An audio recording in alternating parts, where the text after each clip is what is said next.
Hello students, you are welcome in the series of rapid revision for the specially 12th class board exam.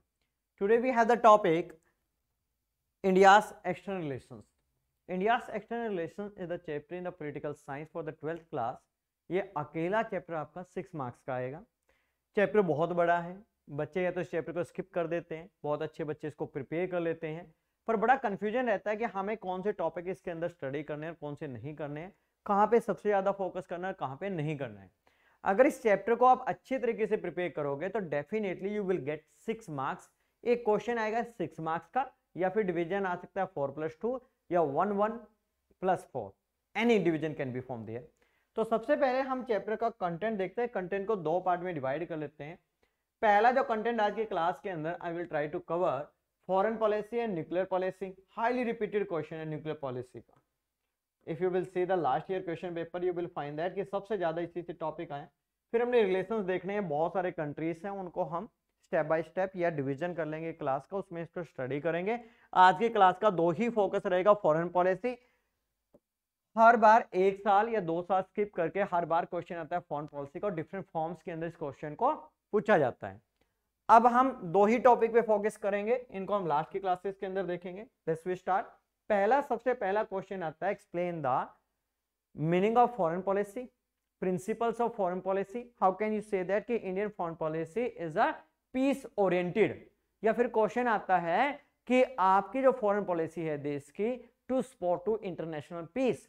तो different आएंगे। सबसे पहले आपको foreign policy का meaning clear होना चाहिए कि फॉरेन पॉलिसी होती क्या है। फॉरेन पॉलिसी का मतलब सिंपल सी दो चीजों को ध्यान रखिए।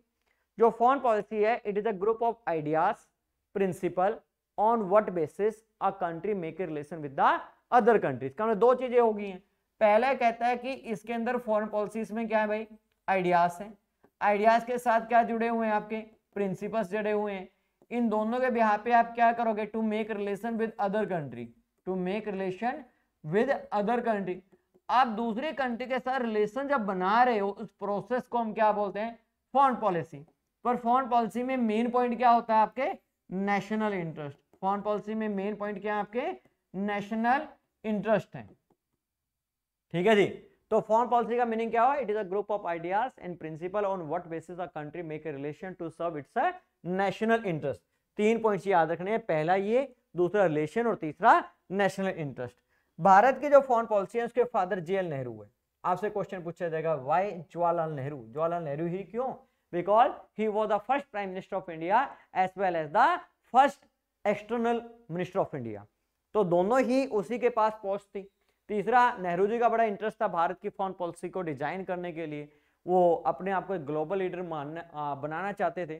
तो इसलिए भारत की जो फॉरेन पॉलिसी है उसमें बड़ा इंपॉर्टेंट रोल है किसका, जवाहरलाल नेहरू जी का। अब क्वेश्चन आपका आएगा पॉइंट्स पे कि आप एक्सप्लेन कीजिए जो भारत की फॉरेन पॉलिसी है उसके क्या प्रिंसिपल्स हैं। प्रिंसिपल को जानने से पहले आपको दो चीजें और आती हैं, which are the 2 factor responsible for the India foreign policy. पहला आप लिखोगे internal, what is the demand of your country. Second one the external, उस डिमांड को कौन सी कंट्री आपकी फुलफिल कर सकती है। इसमें सबसे पहले आप लिखिए कि भारत की जो फॉरेन पॉलिसी है, it believe in UN principle. ये बिलीव करती है किसके अंदर भाई, बिलीव्स इन यूएन प्रिंसिपल। आपका पहला हेडिंग ये होना चाहिए कि भारत की जो फॉरेन पॉलिसी है वो बिलीव करती है यूएन प्रिंसिपल में। अब यूएन के कितने प्रिंसिपल हैं, 2 प्रिंसिपल हैं। पहला, to maintain international peace and security, पहला पॉइंट तो ये हो गया। Second one, to resolve the dispute with the peacefully manners. अगर 2 कंट्रीज के बीच में किसी बात को लेके क्लैश है, they will not go for the war, they try to solve this problem with the peacefully manner. मतलब लड़ाई ना करे, पीसफुली तरीके से, मींस फाइंड आउट करे, कोई ट्रीटी कर ले, एग्रीमेंट कर ले, पैक्ट कर ले, किसी कंट्री का मीडिएटिंग कर ले, कुछ भी करे, वॉर के लिए ना जाए, ये हमारा ऑब्जेक्टिव है। दूसरा, Indian foreign policy is the against. हमारी जो फॉरेन पॉलिसी है वो अगेंस्ट है किसके, 3 चीजों के। पहला लिखिए आप कॉलोनाइजेशन, क्योंकि भारत खुद सफर कर चुका था किसको, गुलामी को। हम इसके अगेंस्ट है कि कोई कंट्री दूसरी कंट्री की पॉलिटिकल पावर को कंट्रोल करे। Second one, we are the against of the racial discrimination. Racial discrimination means colour के आधार पे जो डिस्क्रिमिनेशन होता है उसके भी अगेंस्ट था कौन भाई, भारत की foreign policy. Third one, we are the against of the terrorism. इसका मतलब एक ही पॉइंट के अंदर आपके 3 सब points you have written. Next point, Indian foreign policy spot Bharat की फॉरेन पॉलिसी सपोर्ट करती है किसको भाई? To Afro Asian unity. ये इंपॉर्टेंट टॉपिक है, इसको अलग से भी कराऊंगा। अफ्रो एशियन यूनिटी का मतलब है अफ्रीकन और एशियन कंट्रीज की यूनिटी सोलिडेरिटी को सपोर्ट करती है। उसका बड़ा कारण क्या है? दोनों ही कॉन्टिनेंट का जो हिस्ट्री रहा है वो कॉमन रहा है, suffering from the colonial rule रहा है, discrimination, human right violation, exploitation, वो सब कुछ रहा है। फोर्थ पॉइंट आप लिखोगे कि India is the founder member of NAM, non alliance movement. और नेम के दो बड़े प्रिंसिपल कि आप वर्ल्ड पॉलिटिक्स के अंदर एक्टिव रोल प्ले कीजिए, साथ में not join to any military alliance, जो कोल्ड वॉर के दौरान मिलिट्री अलायंसेस बने थे उनको ज्वाइन नहीं करना है। This is the thing. Am I clear? तो आपके 4 पॉइंट हो गए। पहला believe in the UN principle, second one in the against of 3 point, next one support to Afro Asian unity, और फोर्थ वन नेम। नेम में आप 2 point to play active role in the world politics, और fourth point इसके अंदर आप क्या लिखोगे? इसी के अंदर आप लिखोगे कि not to join any military alliance which were form by the super power during the cold war. आगे देखिए फिफ्थ पॉइंट, ये 4 नंबर का क्वेश्चन अकेला आता है।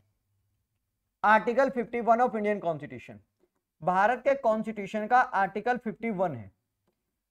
और ये जो आर्टिकल है ये अपने आप में बड़ा इंपॉर्टेंट है, बिकॉज ये इंस्ट्रक्शन देता है भारत की सेंट्रल गवर्नमेंट को when you make your foreign policy. जब आप अपनी क्या बनाओ? फॉरेन पॉलिसी बनाओ, तो उस कंडीशन में आप इन 4 पॉइंट्स को फॉलो कर ले।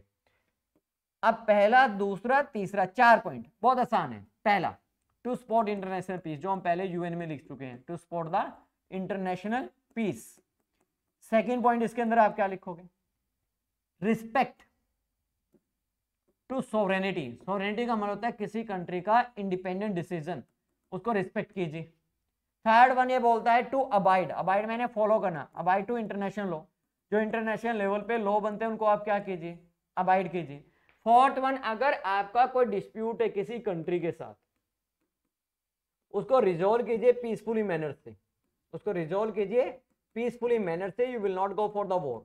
इसका मतलब 2 तो प्रिंसिपल यूएन वाले ही हैं, 2 हमने इसके अंदर एड ऑन कर दिए। पहला respect to sovereignty, second one abide to international laws. 4 point है। ये 4 नंबर का क्वेश्चन भी आ सकता है। What are the guidelines under the article 51 for the India's foreign policy? 6th one, to serve its national interest, to serve its national interest. देखो हर एक फॉरेन पॉलिसी का मेन ऑब्जेक्टिव यही है कि आपके देश के जो इंटरेस्ट है उनको इंटरनेशनल लेवल पे दूसरी कंट्री के साथ रिलेशन बना के फुलफिल किया जाए। जैसे Indian prime minister have the dream for the smart city. Smart city में हमारी मदद कौन कर सकता है? जो कंट्री टेक्नोलॉजी का डेवलप है, जापान कर सकता है, साउथ कोरिया कर सकता है, Norway, Sweden, Denmark, Finland, Luxembourg, France, ये कंट्री कर सकते हैं, यूएसए कर सकता है। ठीक है, तो उसी तरह के नेशनल इंटरेस्ट के अनुसार we have to make a relation with the other country. एक और बड़ा पॉइंट आप याद रखना है, if any confusion between national interest and principle, we have to give the importance to the national interest rather than principle. अब मैं आपको इस क्वेश्चन के साथ एक क्वेश्चन और लिख देता हूं। यहाँ पे प्रिंसिपल हो गया, सपोर्ट टू इंटरनेशनल पीस हो गया, पीस ओरिएंटेड हो गया। ये क्वेश्चन आता है, what are the main principles of Nehru, part of India foreign policy. कौन से ऐसे प्रिंसिपल हैं जो नेहरू जी के थे और भारत की फॉरेन पॉलिसी के पार्ट रहे हैं? तो आप लिख दीजिए पहला, दूसरा, तीसरा, चौथा, चारों उन्हीं के हैं। तो आपके एक क्वेश्चन सॉल्व आउट कर देगा कम से कम 5 क्वेश्चंस को। अब यहां पे अगला जो मैंने लिखा हुआ है कि what are the objectives, Bharat की फॉरेन पॉलिसी के क्या ऑब्जेक्टिव्स हैं। जब ये क्वेश्चन आता है तो बच्चे क्या करते हैं? मिक्स कर देंगे, इनको लिखाएंगे, इनको नहीं लिखना भाई। क्वेश्चन आएगा explain the objective of India foreign policy. 3 objective हैं और बहुत बड़ा हैं, इससे एमसीक्यू भी आता है। पहला आता है to protect hard earned sovereignty, to protect the hard earned sovereignty. जो हमें बड़ी मुश्किल से आजादी मिली है, सोवरेनिटी मिली है, उसको हमें लूज नहीं करना है, उसको हमें प्रोटेक्ट करना है। ये फॉरेन पॉलिसी का पहला ऑब्जेक्टिव था। सेकंड ये बोलता है कि भारत के अंदर to maintain the territorial integrity. ये ऐसे पॉइंट याद करने भाई आपको, to maintain the territorial integrity. Bharat का पार्टीशन हुआ था किसके नाम पे भाई? रिलीजन के नाम पे। और उसके पार्टीशन के बाद भी भारत के अंदर डाइवर्सिटी थी, रिलीजन, कल्चर, लैंग्वेज के नाम पे। तो भारत का फॉरेन पॉलिसी उन कंट्री के साथ होना चाहिए जो हमारे देश की इंटरनल इंटीग्रिटी को डिस्टर्ब ना करें। Third one, to ensure rapid economic development. और रैपिड इकोनॉमिक डेवलपमेंट तो हमारा गोल भी था कि भारत के अंदर क्या होनी चाहिए? रैपिड इकोनॉमिक डेवलपमेंट होनी चाहिए। और ये डेवलपमेंट इस तरीके से हो कि हमारे ऑल सेक्शन ऑफ सोसाइटी को बेनिफिट मिले। 3 पॉइंट हो गए। पहला to protect hard earned sovereignty, second one to maintain the territorial integrity, और third one to ensure rapid economic development. ये जो इकोनॉमिक डेवलपमेंट वाला पॉइंट है, यहां से एक एमसीक्यू आएगा आपका। वो एमसीक्यू क्या आएगा, देखिए वो आएगा कि आपके पास इकोनॉमिक डेवलपमेंट के लिए, ये आपका प्लान डेवलपमेंट के अंदर भी क्वेश्चन आता है, इकोनॉमिक डेवलपमेंट के लिए आपके पास 2 मॉडल थे when India got the independence. पहला जो हमारे पास मॉडल था वो कौन सा था भाई, वेस्टर्न मॉडल ऑफ इकोनॉमी, जो किसने दिया था, यूएस ने दिया था। किसकी बात करता है, कैपिटलिज्म की। दूसरा मॉडल कौन सा है, ईस्टर्न मॉडल ऑफ इकोनॉमी, ये किसने दिया था, यूएसएसआर। किसकी बात करता है, सोशलिज्म की, पब्लिक सेक्टर की। भारत के अंदर 3 तरह के पॉलिटिकल लीडर और पॉलिटिकल पार्टी थी। Those were in favour of western model of economy and to make a close relation with the USA. ये क्वेश्चन आया एमसीक्यू में। पहला आप लिखिए बी.आर. अम्बेडकर जी, ये चाहते थे कि भारत को क्लोज रिलेशन बनाने चाहिए किसके, यूएसए के साथ, और कैपिटलिस्ट इकोनॉमी को फॉलो करना चाहिए। सेकंड वन इसके अंदर आप लिखोगे, भारत के पॉलिटिकल पार्टी का नाम है भारतीय जनसंघ, आज के टाइम में बीजेपी बोलते हैं। It was form in 1951 by Shyama Prasad Mukherjee. 1980 में it was rename as the BJP. Third point ये क्या बोलता है, थर्ड ये बोलता है कि भारत के अंदर एक पॉलिटिकल पार्टी थी, इट वाज फॉर्म इन 1959, जिसका नाम है भाई Swatantrata party. It was form by the C Rajagopalachari. स्वतंत्रता का मतलब फ्रीडम, फ्रीडम किसमें होती है, प्राइवेट सेक्टर में। You can expand your business, वहां पे तो गवर्नमेंट पॉलिसी को फॉलो करना पड़ेगा। ये भी चाहती थी भारत के अंदर कैपिटलिज्म आए। बीजेएस कब बना, आ सकता है 1951 में, कब बनी 1959 में, ये श्यामा प्रसाद मुखर्जी, और इसको किसके याद रखोगे, सी Rajagopal. Eastern model of economy का मतलब क्या भाई, सोशलिज्म। सोशलिज्म के फेवर में कौन थे, most of the leader from the Congress. Congress के जितने भी बड़े लीडर थे वो सारे इसी के फेवर में थे कि भारत के अंदर जो डेवलपमेंट होनी चाहिए किससे होनी चाहिए, सोशल मॉडल ऑफ इकोनॉमी से होना चाहिए। और कांग्रेस की गवर्नमेंट थी, उसमें देश के जो प्राइम मिनिस्टर थे वो कौन थे, जेएल नेहरू जी, जवाहरलाल नेहरू जी, और he was in favour of the social model of economy. इनको बड़ा ही प्रभावित किया था किसके मॉडल ने, रशियन इकोनॉमिक डेवलपमेंट मॉडल ने। सेकंड पॉइंट के अंदर आप लिखोगे, भारत के अंदर एक पॉलिटिकल पार्टी बनी थी, इसका नाम था socialist party of India. It was form as a faction with in Congress 1934। 1948 के अंदर it become a independent party. और ये भी क्या चाहती है, एज फॉर सोशलिज्म, तो सोशलिज्म ही चाहती है। तो आपके 4-5 क्वेश्चन वहां पे और एक क्वेश्चन ये बड़ा इंपॉर्टेंट है, तो take care about that. Next one other aspect क्या है। पहला क्वेश्चन आता है, why did India not join to, this question was asked last year. से आपसे पूछा जाएगा जो भारत है उसने ज्वाइन क्यों नहीं किया, किसको, super power block. Super power block का मतलब क्या है, ऐसे ब्लॉक जो कोल्ड वॉर के दौरान यूएसए और यूएसएसआर ने बनाए थे अपने मिलिट्री अलायंसेस, और इंडिया ने किसी को ज्वाइन नहीं किया था। उसका बड़ा कारण क्या है, पहला पॉइंट वही उठा लोगे कि India believe in UN principle. हम तो यूएन के प्रिंसिपल को मानते हैं। यूएन प्रिंसिपल क्या कहता है, to support to international peace और to resolve the dispute with the peacefully manner. ये भाई साहब दोनों क्या बोल रहे हैं, बंदूक उठाइए गोली मारिए, हम कहते हैं गोली नहीं मारेंगे। सेकंड वन क्या है, India is a founder member of NAM. NAM की मैंने आपको कंडीशन बताई है, आप डायरेक्टली लिख दीजिए, not join to any military alliance. तो हम कैसे ज्वाइन करते हैं। तीसरा, we want to play active role in the world politics. और वर्ल्ड पॉलिटिक्स में एक्टिव रोल तब रखोगे जब आपके पास क्या होगी, इंडिपेंडेंट फॉरेन पॉलिसी। अगर आपने सुपर पावर ब्लॉक्स को ज्वाइन कर लिया तो इस कंडीशन में आपका ओनली क्या, सुपर पावर्स की बात माननी पड़ेगी। इसीलिए भारत की फॉरेन पॉलिसी इंडिपेंडेंट रही और we play the active role, जो हमें ठीक लगा वो हमने किया। Fourth one, to serve its a national interest. हमें सर्व करने थे क्या भाई, अपने नेशनल इंटरेस्ट। जो हमारी डिमांड है हम उसको फुलफिल करेंगे। हम सुपर पावर्स के ब्लॉक को ज्वाइन करेंगे तो हमें सुपर पावर के ब्लॉक की बात को मानना पड़ेगा। 4 point 4 mark question. Next you see we have the question Afro Asian unity. African और एशियन कंट्रीज की unity it is supported by the Indian government. और यह क्वेश्चन आता है it is supported by the, किसने सपोर्ट किया, JL Nehru ji ने। इसमें आपको 3 कॉन्फ्रेंसेस लिखनी है। सबसे पहले लिखोगे फर्स्ट अफ्रो एशियन कॉन्फ्रेंस, सबसे पहले कब हुई, मार्च 1947। कहां पे भाई, भारत का कैपिटल दिल्ली के अंदर, जिसमें बात की गई कि दोनों ही कॉन्टिनेंट की country will support to each other. Second कब हुई, अफ्रो एशियन कॉन्फ्रेंस, ये भी कहां, 1949 में। कहां पे, न्यू दिल्ली के अंदर, दिल्ली के अंदर। इसमें एक लाइन याद कर लीजिए, क्वेश्चन आता है इसका, support the freedom of Indonesia. जो इंडोनेशिया था it was a colony of Dutch, और डच को देश से बाहर निकाल दिया गया इंडोनेशियन के द्वारा, फिर भी डच कह रहा था मेरी कॉलोनी है। इन सारी कंट्रीज ने बोला ये इंडिपेंडेंट कंट्री है, ये नहीं है, ठीक है ना। नेक्स्ट वन ये बोलता है कि इंडोनेशिया की फ्रीडम की बात की गई है। अब इंडोनेशिया की फ्रीडम की बात की गई है तो थर्ड जो कॉन्फ्रेंस हुई है वो कब हुई है भाई, 1955 के अंदर। और ये कहां पे, इंडोनेशिया की सिटी में, क्योंकि उसकी फ्रीडम की बात की है। उसका नाम क्या है भाई, Bandung. Bandung in the name of city. इसके अंदर अफ्रीकन और एशियन कंट्री में 29 स्टेट्स ने पार्टिसिपेट किया और दो बातों पे बड़ा जोर दिया। हमारे पास एक ही चीज है, यूनिटी। अगर यूनिटी नहीं होगी दोबारा से European country make to us colonies. दूसरा, हमें मेंटेन करके रखनी है सॉलिडेरिटी, एक दूसरे को सपोर्ट करना है बहुत ज्यादा इंटरनेशनल लेवल पे। 3 कॉन्फ्रेंसेस है, you explain in your words. बस इन वैल्यू पे पॉइंट्स को आप उठा लोगे, कहां पे हुई, किस प्लेस में हुई, क्या इनका कोर रहा है, that is the thing. Next one, next जो हमारे पास पॉइंट है वो है न्यूक्लियर पॉलिसी। न्यूक्लियर पॉलिसी जो भारत की सबसे इंपॉर्टेंट, याद रखना आप, ये सबसे इंपॉर्टेंट क्वेश्चन है न्यूक्लियर पॉलिसी का। न्यूक्लियर पॉलिसी से पहले आप दो चीजें लिखोगे कि भारत की जो न्यूक्लियर पॉलिसी है इसके फादर कौन है। आप लिखोगे it was design by the JL Nehru ji. और जेएल नेहरू जी का न्यूक्लियर पॉलिसी को लेकर दो बड़े ओपिनियन थे।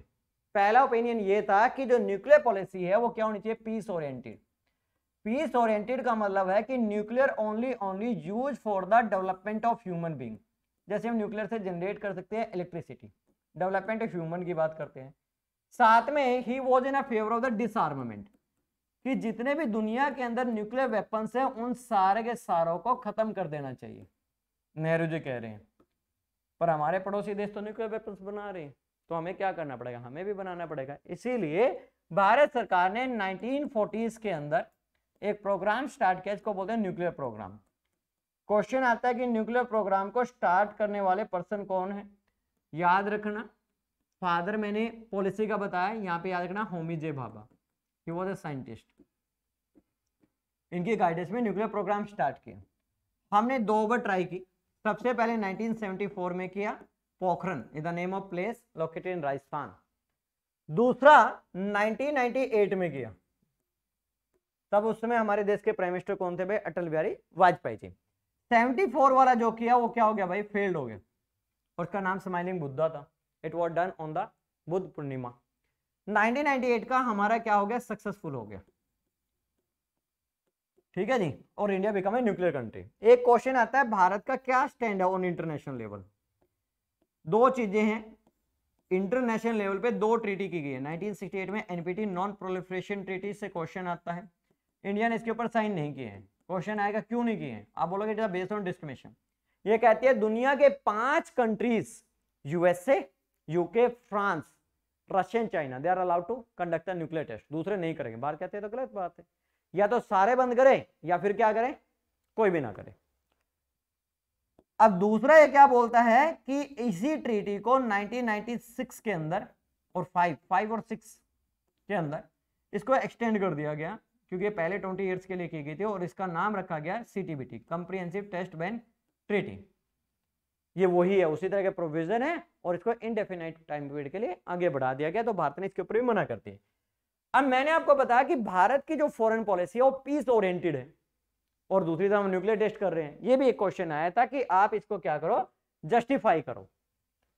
Justify the nuclear test of Indian government, या इंडिया ने ऐसा किया तो किस आधार पे किया। हमने पहला पॉइंट लिखोगे पर्पज ऑफ सिक्योरिटी है। भाई साहब हमारे जो पड़ोसी देश है दोनों के पास न्यूक्लियर वेपन्स है, हमारी क्या है, मजबूरी है बनानी। दूसरा हमने बोला है कि इसकी वजह से क्या बनेगा, बैलेंस ऑफ पावर बनेगा। हमारे पास है, उनके पास भी है, वो हमें कभी भी न्यूक्लियर वेपन के नाम पे डरा नहीं पाएंगे, या हमारे नेशनल इंटरेस्ट को कर्टेल नहीं कर पाएंगे। तीसरा हमने बोल दिया नो फर्स्ट यूज पॉलिसी, कि हम पहले कभी भी इसको यूज नहीं करेंगे। इसका मतलब इससे मिनिमम डिटरेंस मेंटेन रहेगा। हमारे वेपन से डरने की जरूरत नहीं है, क्योंकि हम इसको पहले यूज नहीं करेंगे, पर कोई हमारे पर यूज करेगा तो हम इसको फिर छोड़ेंगे नहीं। और यहाँ पे हमारे देश के प्राइम मिनिस्टर श्री नरेंद्र मोदी जी ने बोला है कि हम जो नो फर्स्ट यूज पॉलिसी है इसको मॉडिफाई कर रहे हैं। ये लाइन जरूर लिखना, इसके मार्क्स मिलते हैं जब आपका पेपर चेक होता है, तो उसके अंदर इसके मार्क्स मिलते हैं कि बच्चे ने कितना अपडेटेड लिखा है या ओनली एनसीईआरटी से कॉपी किया और पेस्ट कर दिया। तो आज की क्लास का यही टॉपिक है और अगला पोर्शन इस चैप्टर का we will continue in the next class. Thank you everyone.